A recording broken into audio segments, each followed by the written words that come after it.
kembali lagi bersama saya Yudita Valenprasari. Pada sesi video ini, saya akan mengulas inti dari materi transportasi pada rantai pasokan. Setelah mempelajari materi ini, diharapkan Anda mampu memahami peran transportasi dalam rantai pasokan dan mengidentifikasi moda transportasi yang berbeda, kemudian mampu mengidentifikasi pilihan desain untuk jaringan transportasi, dan menganalisis pertimbangan penentuan keputusan jaringan transportasi. Mari kita bahas. Transportasi mengacu pada pergerakan produk dari satu lokasi ke lokasi lain. Kebutuhan akan pentingnya transportasi telah berkembang dengan meningkatnya globalisasi dalam rantai pasokan serta pertumbuhan e-commerce. Transportasi adalah penggerak rantai pasokan karena produk tidak diproduksi dan dikonsumsi di lokasi yang sama. Transportasi melibatkan pergerakan material, komponen, dan produk dari satu lokasi ke lokasi lainnya secara langsung dari sumber awal ke tujuan akhir. Dengan demikian, transportasi memainkan peran penting dalam setiap rantai pasokan. Manajer transportasi bertanggung jawab terhadap pergerakan persediaan barang dari perusahaan ke pelanggan. Pengelolaan kegiatan transportasi yang efektif dan efisien akan memastikan pengiriman barang dari perusahaan ke pelanggan dengan tepat waktu, tepat jumlah, tepat kualitas, dan tepat penerima.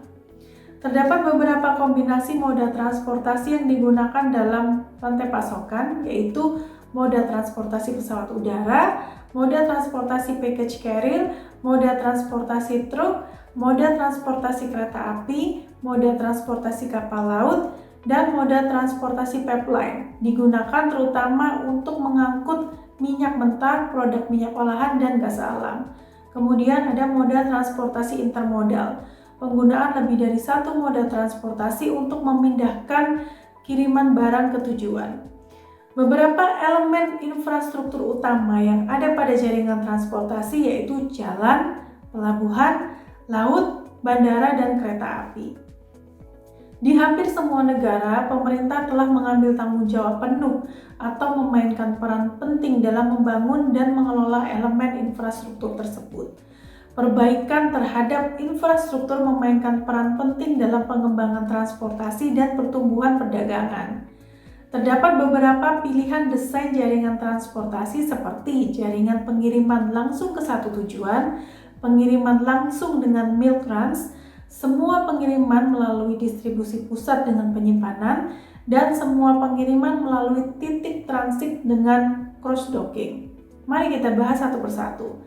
Pertama, jaringan pengiriman langsung pada satu tujuan memiliki keunggulan yaitu tidak ada gudang perantara, hemat biaya pemeliharaan, proses operasi dan koordinasi jauh lebih mudah, produk lebih cepat sampai karena waktu pengiriman dari supplier ke lokasi pembeli lebih singkat.